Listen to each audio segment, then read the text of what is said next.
자, 21번 문제 보겠습니다.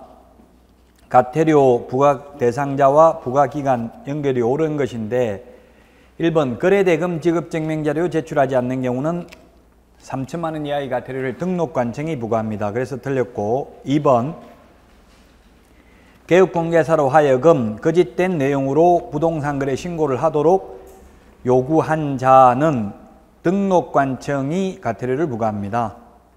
500만 원 이하의 가태료가 되겠죠. 그래서 틀렸고 3번 등록증을 게시하지 않는 경우에는 국토교통부 장관이 아니라 등록관청이 100만 원 이하의 가태료를 부과합니다. 그래서 3번도 틀렸고 4번 공제사업 운용실적을 공시하지 않는 경우에는 국토교통부 장관이 가태료 부과하는데 시도지사라고 해서 틀렸습니다.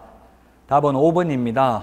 개업공개사가 중개사물에 대하여 표시 광고를 위반한 경우에 등록관청이 100만 원 이하의 가태료를 부과합니다.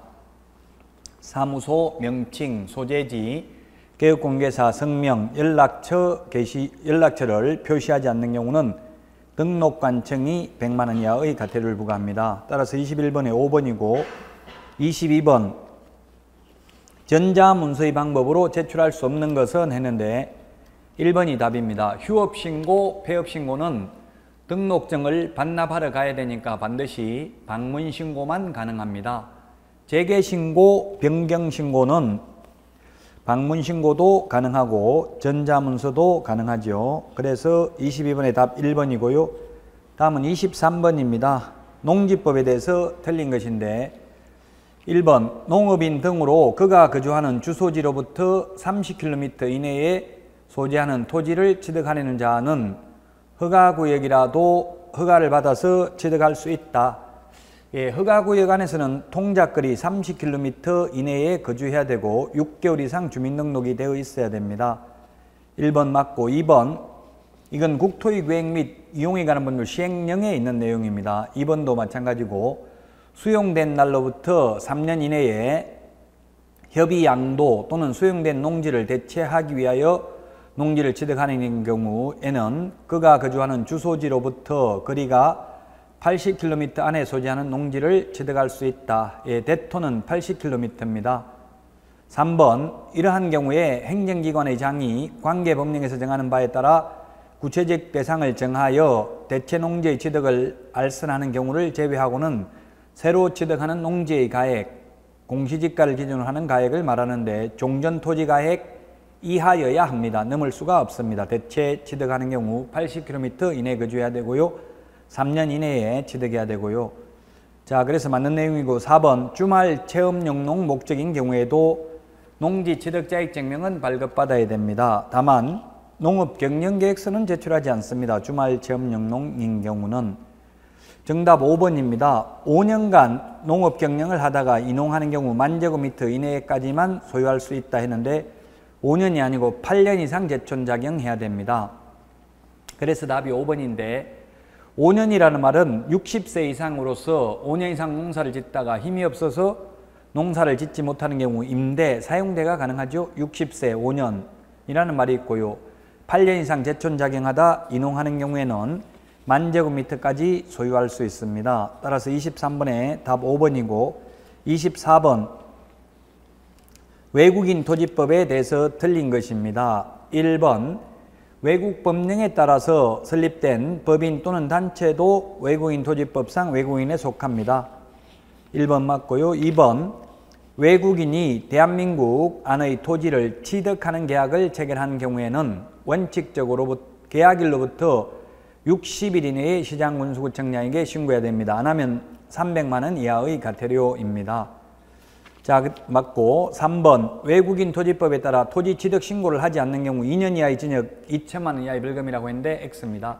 신고 위반은 모두 가태료고요. 허가를 받지 않는 경우 2년 이하의 징역이나 2천만 원 이하의 벌금입니다. 3번은 신고하지 않는 경우라고 해서 X입니다. 신고하지 않는 경우는 300만 원 이하의 가태료입니다. 그 다음에 4번 문화재보호구역은 허가받으면 취득할 수 있습니다. 군문자야라고 했죠. 군문자야.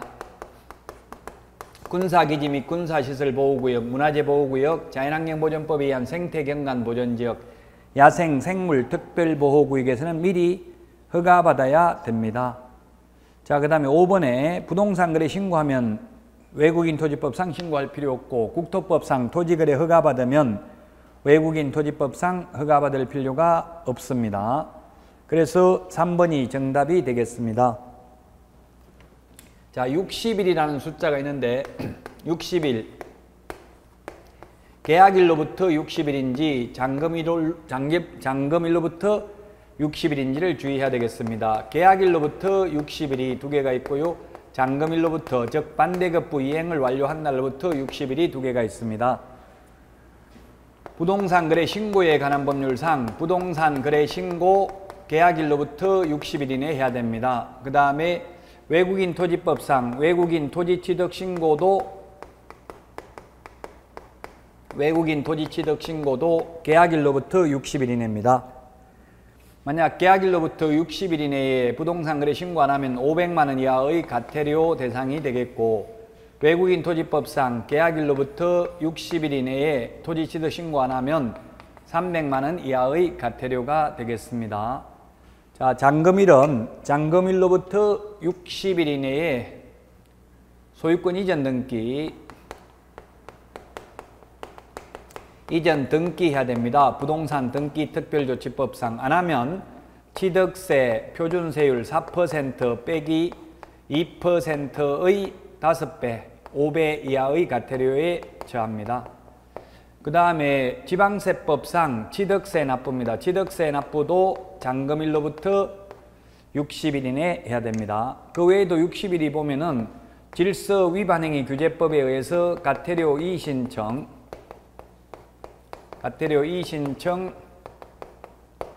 60일 이내에 해야 됩니다.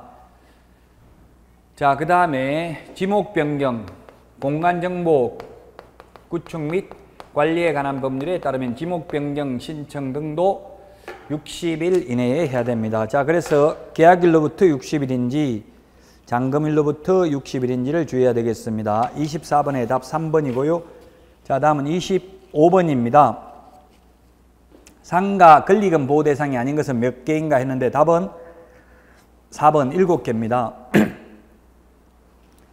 자, 먼저 기억해 보면 임대차 목적물인 상가 건물을 1년 6개월 이상 영리 목적으로 사용하지 않는 경우, 이때 1년 6개월은 임차인이 1년 6개월 이상 사용하지 않는 경우, 임대인이 사용하지 않는 경우 모두 포함입니다. 그 다음에 니은의 유통산업발전법에 의한 대규모 점포, 준대규모 점포, 디귿의 국유재산법에 의한 국유재산 또는 공유재산 권리금 보호 대상이 아닙니다. 리얼의 3개의 차임액을 연체한 경우 보호 대상이 아닙니다. 미음의 고의 또는 중대한과 실로 파손한 경우, 비읍의 다른 법령에 따라 철거 또는 재건축이 이루어지는 경우, 이게 리얼, 미음, 비읍 이 세 개는 계약 갱신 요구를 거절할 수 있는 사유 8가지에 해당되면 권리금도 보호해 줄 필요 없습니다. 시옷에 임대인이 선택한 신규 임차인과 권리금 계약을 체결하고 그 권리금을 지급한 경우에도 권리금 회수 기회를 보장해 줄 필요는 없습니다. 근데 이형에 보니까 광역시에서는 안산시, 용인시, 김포시, 광주시, 그 다음에 이런 광역시 지역에서는 환산보증금이 2억 4천만 원을 초과하는 임대차라고 했는데 보증금과 상관없이 권리금 회수 기회는 모두 다 보장이 됩니다. 그래서 이형 하나만 보호 대상이고 나머지는 전부 보호 대상이 아닙니다.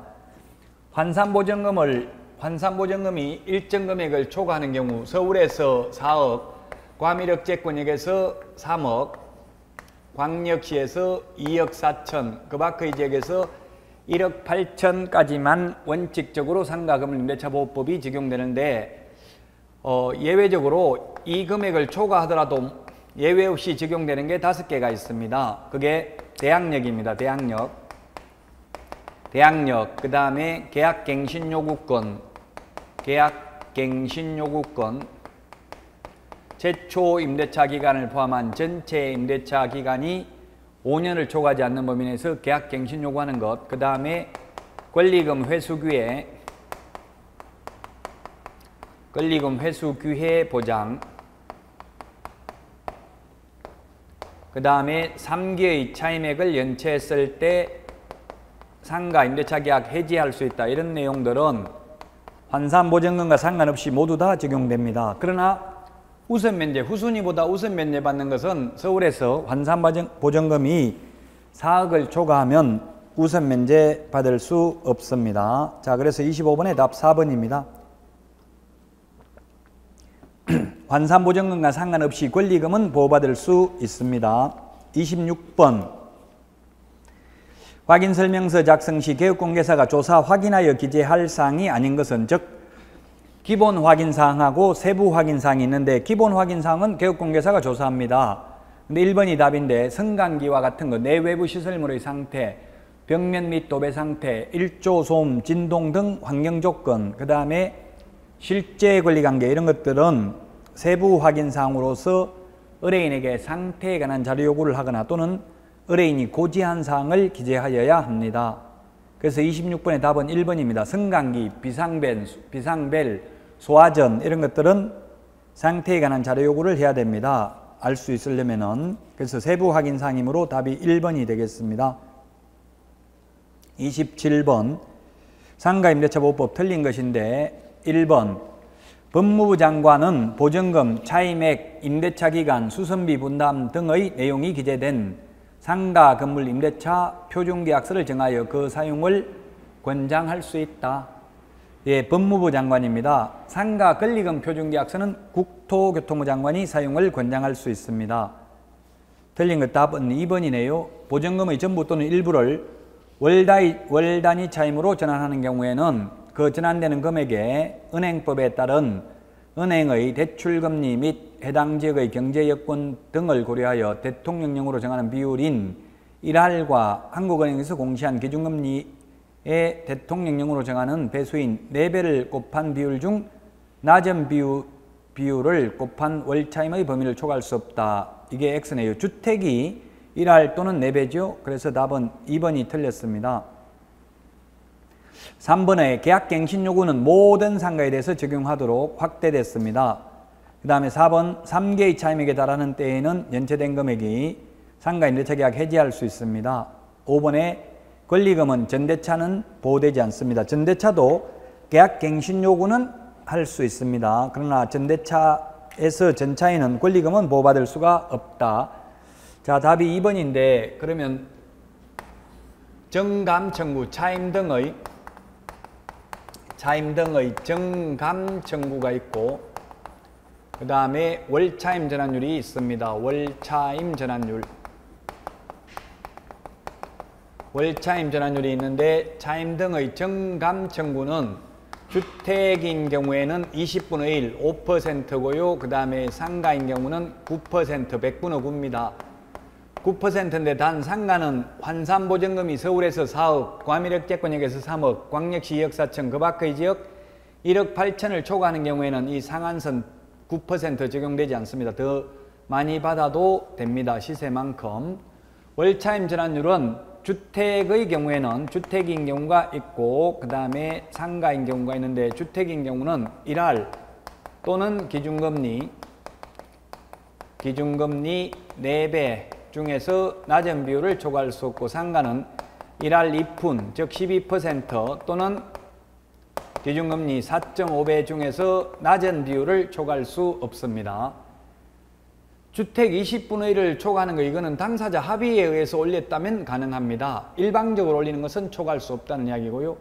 그 다음에 상가 100분의 9 이거 만약에 최초 임대차 기간을 포함한 전체 임대차 기간이 5년을 초과하지 않는 범위 내에서 1년 지날 때마다 9% 올릴 수 있는 거 이거는 편면적 강행 규정이기 때문에 당사자가 약정을 해도 초과해서 받을 수 없다는 게 판례입니다. 오늘 문제에 있습니다. 자, 그래서 27번에는 답 2번이 되겠고요. 28번 보겠습니다. 28번 옳은 것은 했는데 1번 갑이 임의경매 절차에서 채권가 매수 신고인의 지위에 있던 을과 주택 임대차 계약을 체결한 후 주택을 인도받아 전입신고를 마치고 임대차 계약서의 확정일자를 받았는데 그 다음날 을이 매각대금을 완납하고 병주식회사의 건재당 설정 등기를 맞춰준 사안에서 갑이 우선 면제권을 취득하지 못한다. 예, 최근에 판례고 아직 시험에 나온 적은 없습니다. 그래서 1번이 이 맞는 말인데요. 임차인이 보호받으려면 반드시 임대인하고 꼭 계약을 체결해야 되는 것은 아닙니다. 임대 권한이 있다면 가능한데 최고가 매수 신고인은 임대 권한이 있다고 보기 어렵습니다. 그래서 경매 낙찰받아가지고 최고가 매수 신고인이고 아직 소유자가 되기 전에 임대차 계약을 체결했다면 우선 면제를 못 받는다는 이야기입니다. 그 경락 잔금 대출을 금융기관에서 받았는데 건저당 설정 등기를 해줬다면 은행이 먼저 배당을 받아간다는 이야기입니다. 즉 경매에서 최고가 매수 신고인은 임대인의 정당한 권한이 없습니다. 임대인의 권한이 없기 때문에 임차인이 보호받을 수가 없습니다. 그러나 우리 부동산 실권리자 명의등기에 관한 법률에서 수탁자나 신탁자 누구와 임대차 계약을 체결해도 임차인은 보호받습니다. 그래서 1번이 맞고 2번 주택임대차보호법이 적용되는 임대차는 임차인과 주택의 소유자인 임대인 사이에 임대차 계약이 체결된 경우로 한정된다. 이게 X입니다. 꼭 임대인이 소유자가 아니라도 상관없다. 수탁자라도 상관없다. 3번 차임 등의 정액 제한 규정은 임대차 계약 종료 전이라도 당사자 합의로 차임 등이 정액된 경우에도 적용된다 했는데 합의로 올리는 것은 상관이 없다고, 일방적으로 올리는 것만 20분의 1을 초과할 수 없다고요. 그래서 3번도 틀렸고 4번 세종특별자치시의 경우에는 올해 3월 31일부로 개정되어 가지고 6천만 원 이하인 경우 2천만 원까지 최우선 면제 받습니다. 그래서 4번 틀렸고요. 5번 임차인이 별도로 전세권 설정 등기를 마쳤다면 세대원 전원이 다른 곳으로 이사를 가더라도 이미 취득한 대항력은 유지된다 했는데 이사 가면 대항력은 상실합니다. 다만 전세권 설정 등기는 계속 유효하겠죠. 자, 다음은 29번입니다. 옳은 것인데 1번 서울의 경우 현재 보증금이 3억 원 환산보증금 포함인 경우에 원칙적으로 상가금을 임대차보호법 적용되지 않는다. 틀렸죠. 적용이 됩니다. 4억 이하인 경우는 적용이 됩니다. 2번 정액 비율을 초과하여 지급하기로 하는 차임에 관한 약정은 정액 비율을 초과하는 범위 내에서 무효이고 임차인은 초과 지급된 차임 등에 대해서 부당이득으로 반환을 청구할 수 있습니다. 예, 2번이 맞습니다. 3번 임차인이 계약갱신 요구권을 행사한 이후 임차인과 임대인이 종전 임대차 기간이 만료될 무렵 신규 임대차 계약 형식을 취한 경우에는 종전 임대차에 관한 재계약으로 본다. X입니다. 이게 재계약으로 보지 않습니다. 그게 뭐냐면 이게 1년 지나가지고 갱신 요구를 임대차 기간 만료 전 6월에서 1월 사이에 갱신 요구를 해야 되는데 주인이 그냥 재계약서 쓰자 다시 계약 체결한 것처럼 해가지고 많이 올려버려도 안 된다는 이야기입니다. 9%밖에 못 올린다는 이야기입니다. 1년 지나가지고 1년 지나서 1년부터 5년까지는 갱신 요구를 할 때마다 9%만 올릴 수 있지 형식적으로 새로운 임대차 계약을 체결한 것으로 보더라도 체결한 것처럼 하더라도 9%밖에 못 올린다는 이야기입니다. 그래서 3번도 틀렸고 4번 상가 건물을 임차하고 사업자 등록을 한 사업자가 폐업 신고를 하였다가 다시 같은 상호 및 등록번호로 사업자 등록을 하였다면 기존 대항력은 존속된다고 했는데 새로 사업자 등록을 한 다음 날부터 대항력을 취득합니다. 그래서 4번 틀렸습니다. 5번 2기의 차임액을 연체한 임차인에 대해서 계약갱신 요구를 거절할 수 있다. 2기가 아니고 3기입니다. 3기. 그래서 틀렸습니다. 자, 2기는 세 가지가 있죠. 2기의 차임액을 연체한 경우 첫 번째 민법 임대차 계약을 해지할 수 있습니다. 민법 임대차 계약 해지 사유가 됩니다. 그 다음에 두 번째 주택 임대차보호법 임대차 계약 해지할 수 있습니다. 그 다음에 주택 법정갱신 인정되지 않습니다. 법정갱신, 묵시적 갱신 인정되지 않는다. 2기의 차임액을 연체하면 3기의 차임액을 연체하면 세 가지가 있는데 첫 번째 상가 계약갱신 요구를 거절할 수 있다. 계약갱신 요구 거절 사유입니다. 계약갱신 요구 거절 사유입니다. 거절 사유. 그 다음에 상가 권리금 보호 대상이 아닙니다. 상가 권리금 보호 대상이 아니다. 3개의 차임액을 연체하면. 그 다음에 3개의 차임액을 연체하면 상가 임대차 계약 해지할 수 있다. 상가 임대차 계약 해지는 3개의 차임액을 연체해야 되고 주택임대차보호법이나 민법에서는 2개의 차임액을 연체하면 계약을 해지할 수 있다.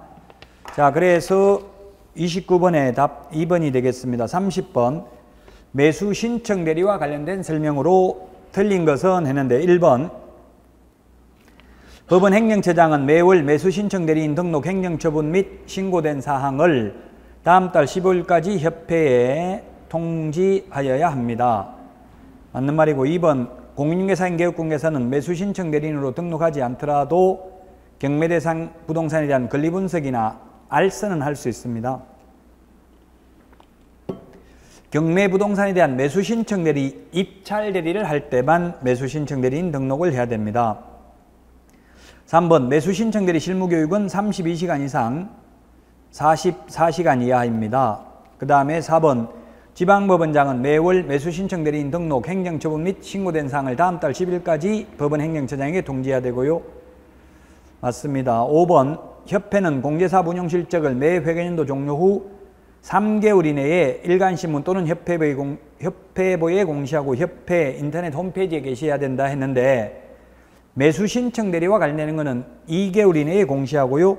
중개업과 관련되는 것은 3개월 이내에 공시입니다. 그래서 5번이 3개월이 아니고 2개월입니다. 자, 그러면 다음 달 10일까지 통보하는 걸 보면 등록관청은 다음 달 10일까지 협회에 통보해야 되고 통보받은 협회는 통보받은 날로부터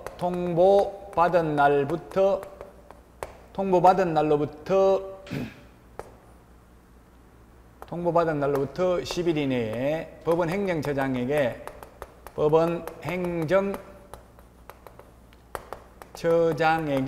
통지해야 됩니다. 자, 그 다음에 지방법원장은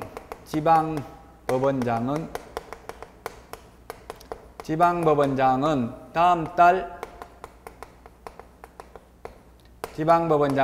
달 10일까지 법원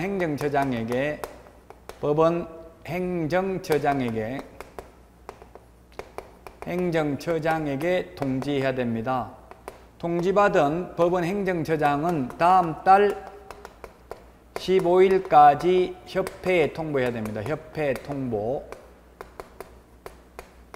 자, 그래서 둘 다 다음 달입니다. 그래서 가령 9월 달 거면은 다음 달 10일이면 10월 10일까지 통보하고 이게 15일은 11월 15일이 아니라 같은 10월 15일입니다. 둘 다 다음 달입니다. 10월 15일까지 협회에 통보하면 되겠습니다. 10일이라는 숫자 3번 나오니까 10일, 7일 반드시 시험에 출제되는 숫자입니다. 30번에 5번이고 31번 매수 신청 대리에 관해서 틀린 것인데 매수 신청 대리 1번 매수 신청 인은 대법원 규칙이 정하는 바에 따라서 집행법원이 정하는 금액과 방법에 맞는 보증을 집행관에게 제공해야 됩니다. 2번 차순위 매수 신고는 그 신고액이 최고가 매수 신고액에서 그 보증금을 뺀 금액을 넘는 때에만 할 수 있다. 예, 맞습니다. 최고가 매수 신고액에서 최고가 매수 신고에서 그 보증금을 뺀다. 보증금은 최저매각 가격의 10분의 1이죠. 맞습니다. 3번 공유물 지분이 경매되는 경우 공유자는 매각기일까지 보증을 제공하더라도 최고가 매수 신고 가격과 같은 가격으로 채무자 지분을 우선 매수 신고하겠다는 신고를 할 수 없다 했는데 틀렸습니다. 공유자 우선 매수 신고 임대주택법상 임대주택 임차인 우선 매수 신고 할 수 있습니다. 할 수 없다고 해서 3번이 정답이 되겠고요. 4번 차순위 매수 신고인은 매수인이 대금을 모두 지급하면 매수의 책임이 없게 되며 즉시 매수 신청 보증을 돌려줄 것을 요구할 수 있다. 맞습니다. 매수인이 매각 대금을 다 낼 때까지는 돌려달라고 할 수 없죠. 그 다음에 5번 임대주택 임차인의 우선 매수신고에 따라서 임차인을 차순위 매수신고인으로 보게 되는 경우 매수신청 대리인은 그 차순위 매수신고인의 지위를 포기할 수 있습니다. 그래서 31번의 답 3번이 되겠습니다. 32번 공인중개사 법령상 교육제도에 대해서 틀린 것입니다.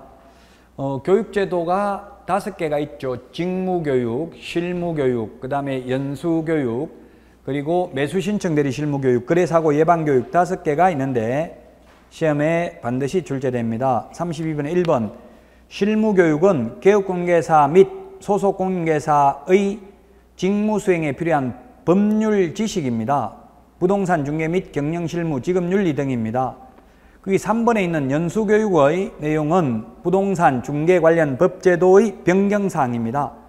법제도의 변경사항이라고 하면 연수교육이고 그 다음에 법률 지식이라고 하면 실무교육입니다. 그것만 차이가 나고 나머지 부동산 중개 및 경영실무, 지급윤리는 똑같습니다.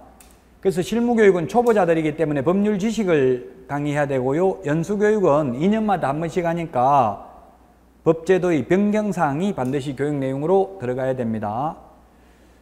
자, 2번은 중개실무교육은 28시간 이상 32시간 이하입니다. 경매실무교육은 32시간 이상 44시간 이하죠. 그 다음에 직무교육은 3시간 이상 4시간 이하고요. 연수교육은 12시간 이상 16시간 이하입니다. 5번 연수교육을 받지 않는 경우 100만 원 이하의 가태료 대상이라고 해서 X입니다. 500만 원 이하의 가태료 대상입니다. 그래서 만약에 연수교육을 받지 않아서 100만 원 가태료를 받았다 하면 틀린 말 아닙니다. 즉 법에는 500만 원 이하의 가태료인데 구체적 기준은 최대 100만 원입니다. 그래서 100만 원 받았다가 아니라 100만 원 이하라고 하면은 틀린 거죠. 법에는 500만 원 이하고 대통령령의 구체적 기준은 최대 100만 원입니다. 그래서 32번에 5번인데 교육제도 5개 중에서 반드시 시험에 한 문제 출제됩니다. 교육시간이 가장 짧은 것은 보조원, 직무교육은 3시간 이상 4시간 이하고요. 가장 긴 것은 매수신청 대리 실무교육은 32시간 이상 44시간 이하고요. 교육 안 받으면 처벌받는 건 오직 연수교육밖에 없다. 500만 원 이하의 가태료. 그 다음에 지급윤리가 교육 내용으로 포함되어 있지 않는 것은 거래사고 예방교육밖에 없습니다. 그 다음에 시도지사가 할 수 없는 교육은 매수신청 대리 실무교육입니다. 매수신청 대리 실무교육은 법원 행정처장이 지정하는 교육기관에서 받아야 됩니다. 법원 행정처장에게 매수신청 대리 실무교육 지정 승인을 요청할 수 있는 곳은 대학 전문대 협회만 가능합니다. 즉 공기업 또는 준정부기관은 불가능합니다. 교육제도 5개 꼭 숙지하셔야 되겠습니다. 33번 확인설명서 서식에 4가지 서식에 공통적으로 기재사항이 아닌 것은 했는데 1번 개별 공시지가, 2번 권리관계, 3번 중개보수 및 실비금액과 그 산출 내역, 그 다음에 건물주택 공시가격, 그리고 비선호시설이 있는데 답은 5번 비선호시설입니다. 비선호시설. 비선호시설은 공통적 기재사항이 아닙니다. 그래서 확인설명서 서식을 반드시 참고하셔야 되겠습니다. 자, 그 다음에 34번 공인중개사 법령에 관한 설명으로 틀린 것입니다. 자, 자격증 제출하는 것, 제출하지 않는 것 답은 4번이 되겠습니다. 4번 거래정보사업자 지정 신청 시 자격증 4번 제출하지 않는다 했는데 제출해야 됩니다. 5번 사무소 이전 신고할 때 종전등록증 원본 제출해야 되죠. 그래서 답은 34번에 4번인데 다시 한번 보면요. 자, 첫 번째 중개사무소 개설 등록 신청, 그 다음에 두 번째 분사무소 설치 신고, 세 번째 소속 공인중개사 고용 신고, 줄여서 소공이라고 했습니다. 소속 공인중개사 고용 신고는 자격증 미제출입니다. 자격증 제출하지 않고 시도지사에게 자격증 진위 여부를 직접 확인합니다. 그러나 거래정보사업자 지정 신청이나 그 다음에 매수 신청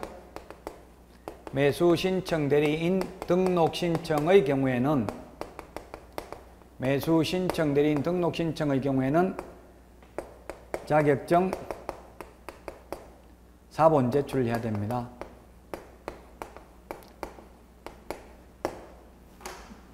자, 그래서 34번의 답 4번입니다.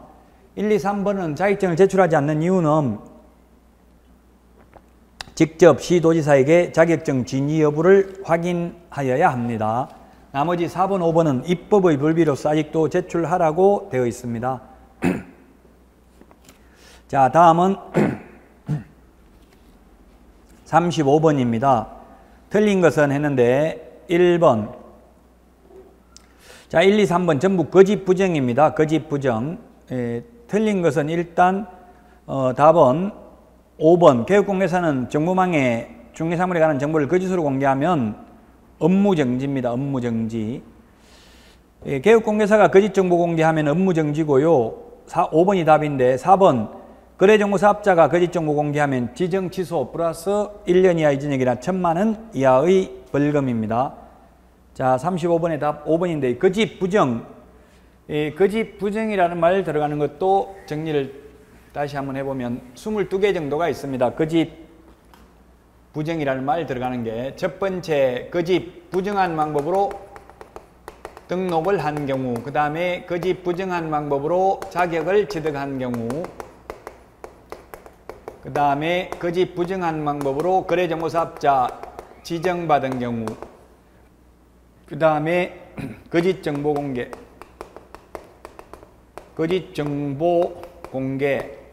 거짓 정보 공개를 한 거래정보사업자가 있고요. 거래정보사업자가 있고 거짓 정보 공개한 교육공개사가 있습니다. 자, 그러면 거짓 부정한 방법으로 등록을 하면 절대적 등록 취소 플러스 3년 이하 이전액이나 2,000만 원 이하의 벌금, 그리고 포상금 지급 대상입니다. 포상금 지급 대상입니다. 그러나 자격을 부정한 방법으로 취득하면 자격만 취소해야 됩니다. 자격만 취소해야 된다. 거짓 부정한 방법으로 지정을 받은 경우 지정만 취소할 수 있습니다. 징역 벌금 없습니다. 거래정보사업자가 거짓 정보를 공개하면 1년 이하 이전액이나 1,000만 원 이하의 벌금 플러스 지정을 취소할 수 있습니다. 교육공개사가 거짓 정보를 공개하면 업무정지 사유입니다. 이런 식으로 비슷한 내용을 비교해서 정리를 하셔야 되겠습니다. 따라서 34번의 답 4번입니다. 자, 35번 틀린 것인데 35번 답 5번입니다. 자, 다음은 36번 보겠습니다. 36번. 36번 답이 5번입니다. 5번. 옳은 것은. 자, 그러면 그 2번은 2번이 아니고 2번, 1번, 2번, 3번, 4번이 있는데 4번이 올해 개정됐다고 했어요. 옛날에는 묘지 매장 기간이 15년이었는데 지금은 30년이고 한 번 연장해서 30년 합해서 60년입니다. 종전에는 15년이고 15년씩 3번 연장할 수 있었습니다. 이게 바뀌었고요. 올해부터. 자, 그 다음에 나머지 1번, 2번, 3번 이거는 뭐냐 하면은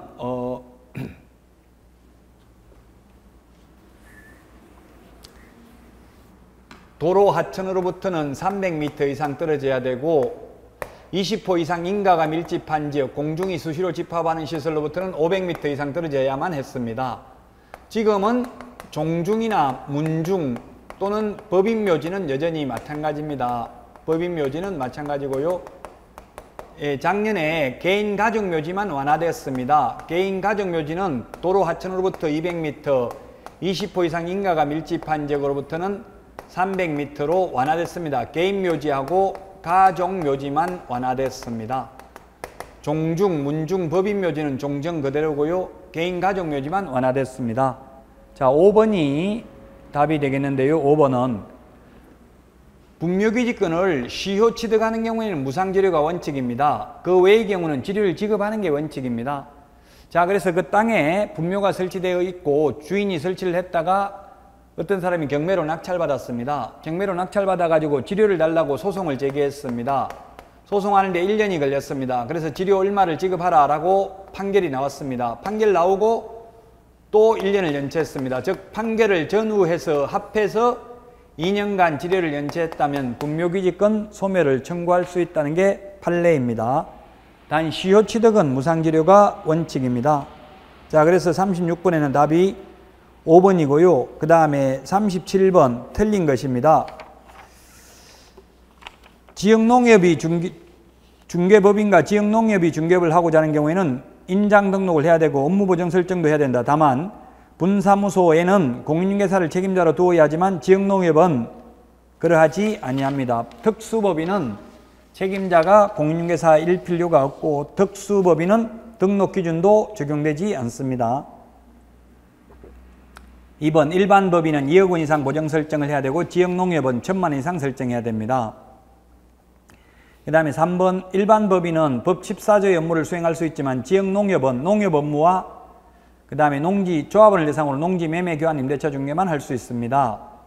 4번 중개법인과 지역농협은 불특정 다수인을 중개업무의 대상으로 한다는 점에서는 동일하다 했는데 일반 법인은 불특정 다수를 대상으로 합니다. 그러나 지역농협은 조합원을 대상으로 합니다. 농지 매매 교환 임대차 중개만 할 수 있습니다.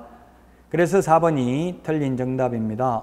5번 중개법인은 법정 중개사물의 매매 교환 임대차 그 밖의 권리의 덕실병에 관한 행위를 대상으로 하지만 지역농협은 농지 매매 교환 임대차를 대상으로 합니다. 자, 그래서 답이 4번이 되겠고요. 38번 장사 등에 관한 법률로 틀린 것은 모두 몇 개인가? 답 1번 없습니다. 다 맞는 내용인데요. 기억 매장은 사후 30일 이내 신고입니다. 리얼의 개장이나 디귿, 화장은 미리 신고입니다. 리얼의 공설묘지, 가족묘지, 종중, 문중, 법인묘지 안의 분묘 일기 및 그 분묘의 상석, 비석 등 시설물 설치구역, 시설물을 설치하는 경우 10제곱미터, 그 다음에 합장은 15제곱미터를 초과해서는 아니 됩니다. 비업의 개인묘지는 30제곱미터를 초과해서는 아니 됩니다. 그 다음에 비업, 개인 가족 자연장지를 조성한 자는 자연장지의 조성을 마친 후 30일 이내에 보건복지부령으로 정하는 바에 따라서 관할시장 등에게 신고해야 됩니다. 개인 가족 자연장지는 사후 30일 이내 신고입니다. 시옷의 문중 자연장지는 문중, 종중 자연장지는 미리 신고해야 됩니다. 이형의 법인 자연장지는 사전 허가받아야 됩니다. 그래서 답은 없습니다. 다 맞는 내용입니다. 가족묘지, 종중, 문중, 법인묘지는 다 미리 허가받아야 되는데 가족 자연장지는 사후 30일 이내 신고, 종중, 문중 자연장지는 미리 신고입니다. 그래서 38번에 1번이 답이고요. 자, 다음은 39번입니다. 부동산 실권리자 명의등기에 관한 법률 틀린 것은 했는데 1번이 이번에 대법원 판례가 변경됐습니다. 따라서 이제 명의수탁자가 수탁부동산을 임의로 처분해도 이자간 명의신탁이든 계약 명의신탁이든 등기 명의신탁이든 모두 횡령죄의 죄책이 성립하지 않습니다. 그래서 1번 맞고요. 2번 부동산의 위치와 면적을 특정하여 2인 이상이 구분 소유하기로 하는 약정을 하고 그 구분 소유자의 공유로 등기하는 경우에는 명의신탁에 해당되지 않는다. 상호 명의신탁 이런 것 명의신탁에 해당되지 않습니다. 자, 그 다음에 3번 누구든지 부동산에 관한 물건을 명의신탁 약정에 의하여 수탁자 명의로 등기하여서는 아니 됩니다. 4번 명의신탁 약정에 따라 행하여진 등기에 의한 부동산에 관한 물건 변동은 무효로 합니다. 다만 부동산에 관한 물건을 취득하기 위한 계약에서 명의수탁자가 그 일방 당사자가 되고 매도인의 선의 악의를 불문하고 무효로 되지 않는다. 틀렸어요. 매도인이 선의인 경우에만 유효하고 악의인 경우는 무효입니다. 그래서 4번이 정답이 되겠고요. 5번 채무의 변제를 담보하기 위하여 채권자가 부동산에 관한 물건을 이전받는 경우에 채무자, 채권금액 및 채무 변제를 위한 담보라는 뜻이 기재된 서면을 등기 신청서와 함께 등기관에게 제출하여야 합니다. 허위담보 목록 제출하면 명의신탁자와 마찬가지로 5년 이하의 징역이나 2억 원 이하의 벌금입니다. 자, 그래서 39번에 답이 4번인데 이 계약 명의신탁이든 등기 명의신탁이든 다 마찬가지인데요. 이 지금 계약명의 신탁을 의미하고 있는 거죠. 자, 어떤 거냐면 매도인이 있고 매수인에게 팔았는데 이 매수인은 자기 돈 주고 산 게 아니라 전주, 물주, 자금주, 즉 신탁자가 따로 있었습니다. 그러면 이 사람이 수탁자가 될 겁니다. 이 수탁자와 신탁자의 명의신탁의 약정은 무효입니다. 그리고 그로 인한 물권 변동 효력은 원래는 무효인데 다만 이 매도인이 선의인 경우에는 유효하게 소유권을 취득합니다. 제3자는 선악을 불문하고 유효하게 소유권을 취득하죠. 자, 그래서 문제가 이기에 매도인이 선의인 경우에만 매수인이 수탁자가 유효하게 소유권을 취득합니다. 악의인 경우에는 무효입니다. 그래서 39번의 답 4번입니다. 물론 제3자는 선악을 불문하고 유효하게 소유권을 취득하고요. 이 수탁자가 수탁부동산을 임의로 처분하더라도 횡령죄의 죄책이 성립하지 않는다. 옛날에는 등기명의신탁은 횡령죄가 성립했는데 지금은 등기명의신탁에서도 횡령죄가 성립하지 않는다. 신탁자는 5년 이하의 징역이나 2억 원 이하의 벌금, 수탁자는 3년 이하의 징역이나 1억 원 이하의 벌금에 처하게 되겠습니다. 제3자는 유효하게 소유권을 취득하지만 다만 제3자가 이 수탁자의 배임행위에 적극적으로 가담을 한 경우에는 무효가 되고, 무효가 됐을 때 이 제3자가 지급한 매수자금 금원은 민법 746조 불법 원인급여에 해당되지만 이 경우에는 돌려받을 수 있다. 원래 불법 원인급여는 원칙적으로 못 돌려받지만 이걸 돌려받지 못하면 너무나 수탁자만 현저한 이익을 받게 되고 제3자만 현저한 불이익을 받게 되므로 공평의 원칙에 위반되므로 돌려받을 수 있다는 게 대법원 판례가 되겠습니다. 자, 그 다음에 40번입니다. 틀린 것은 했는데 1번 자격정지와 업무정지의 구체적 기준은 대통령령에 있고요. 그 다음에 가태료의 대통령령에 있다고 해서 X입니다. 국토교통부령에 있습니다. 가태료의 구체적 기준은 대통령령에 있습니다. 2번이 정답입니다. 부동산 거래계약 신고를 한 후 공동매수의 경우 매수인이 변경, 매수인의 추가 또는 교체의 경우는 포함한다가 아니라 제외합니다. 그래서 틀렸습니다.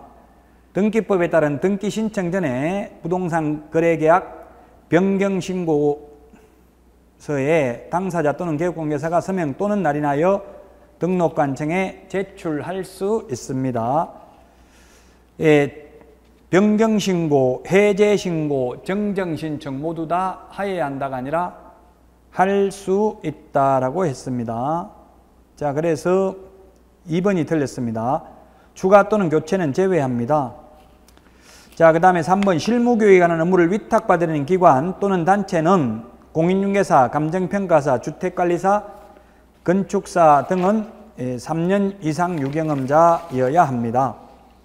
박사는 경력 필요 없죠? 부동산 관련 박사학위 소지자, 그 다음에 전임 강사 2년 이상 유경험자, 그 다음에 석사 3년 이상 유경험자, 변호사 2년 이상 유경험자, 7급 이상 공무원 6개월 이상 유경험자죠. 공인중개사 등으로서 3년 이상 유경험자여야 합니다. 4번 협회는 공제사업 운용 실적을 매 회계년도 종료 후 3개월 이내에 일간신문 또는 협회보에 공시하고 협회 인터넷 홈페이지에 게시해야 된다. 예, 그렇습니다. 부동산 중개업과 관련된 공제사업 운용 실적은 3개월 이내에, 그 다음에 매수 신청 대리와 관련된 공제사업 운용 실적은 2개월 이내에 공시합니다. 5번 심의위원회 위원장은 국토교통부 제1차관입니다. 정책심의위원회가 되겠습니다. 공인중개사 정책심의위원회. 그 다음에 위원은 국토교통부 4급 이상 또는 이에 상당하는 공무원이나 고위공무원단에 속하는 일반직 공무원 등에 해당하는 사람 중에서 국토교통부 장관이 임명하거나 위촉합니다. 위원장이 임명 위촉하는 게 아니라 국토교통부 장관이 임명 위촉합니다. 그런데 주택임대차위원회 위원은 위원장이 임명 위촉합니다. 그 다음에 공제운영위원회 위원은 법에 다 정해져 있습니다. 공무원이라든지 협회 회장이라든지 협회 임원이라든지 등등 여러 사람들이 있습니다. 자, 그래서 5번도 맞는 내용이 되겠습니다. 위원장이 하는 게 아니라 국토교통부 장관이 임명 위촉한다는 점을 유념하셔야 되겠습니다. 따라서 40번은 2번이 정답이 되겠습니다. 자, 여기까지 해설 강의를 모두 마치도록 하겠습니다. 수고하셨습니다.